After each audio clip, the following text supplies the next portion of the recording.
നമ്മുടെ ജീവിതത്തിൽ പരാജയങ്ങളും വീഴ്ചകളും ഉണ്ടാകുമ്പോൾ എല്ലാം തകർന്നു എന്ന് കരുതി നാം പലപ്പോഴും നിരാശപ്പെടാറുണ്ട്.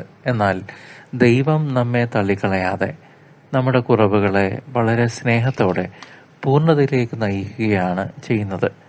ഇന്നത്തെ സുവിശേഷ ഭാഗത്ത് കർത്താവായ യേശു മത്തായിയുടെ സുവിശേഷം 5-ാം അധ്യായം 17 മുതൽ 19 വരെയുള്ള വാക്യങ്ങളിലൂടെ ദൈവത്തിൻ്റെ നിയമങ്ങളെ ഇല്ലാതാക്കാനല്ല, മറിച്ച് അവയെ അതിൻ്റെ പൂർണ്ണതയിലെത്തിക്കാനാണ് താൻ വന്നതെന്ന് വ്യക്തമാക്കുന്നു.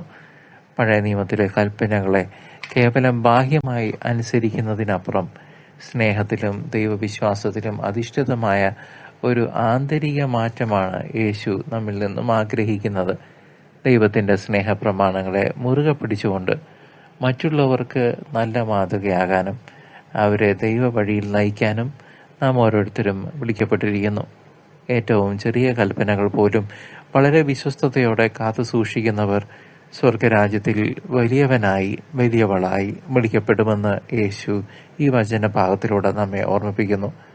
നമ്മുടെ ജീവിതത്തിലെ നിയമങ്ങളും അച്ചടക്കങ്ങളും നമ്മെ തളർത്താനല്ല, മറിച്ച് ആത്മീയമായി നമ്മെ വളർത്താനും സംരക്ഷിക്കുവാനും ആണ് നൽകപ്പെട്ടിരിക്കുന്നത്. കർത്താവായ യേശുവിൻ്റെ ജീവിതം നമുക്ക് കാണിച്ചു തരുന്നത് ദൈവഹിതത്തോട് പൂർണ്ണമായി ചേർന്ന് നിൽക്കുമ്പോൾ മാത്രമാണ് നമ്മുടെ ജീവിതത്തിന് യഥാർത്ഥ അർത്ഥവും പൂർണ്ണതയും ലഭിക്കുന്നത് എന്നാണ്. അതിനാൽ പ്രിയ ദൈവജനമേ, നമ്മുടെ ഹൃദയങ്ങളെ ദൈവവചനത്തിനനുസൃതമായി മാറ്റിയെടുക്കുവാനും അവിടുത്തെ കൽപ്പനകൾ സ്നേഹത്തോടെ ജീവിതത്തിൽ പ്രാവർത്തികമാക്കാനും നമുക്ക് ഇന്നേ ദിവസം പ്രത്യേകം ഒരുമിച്ച് പ്രാർത്ഥിക്കാം.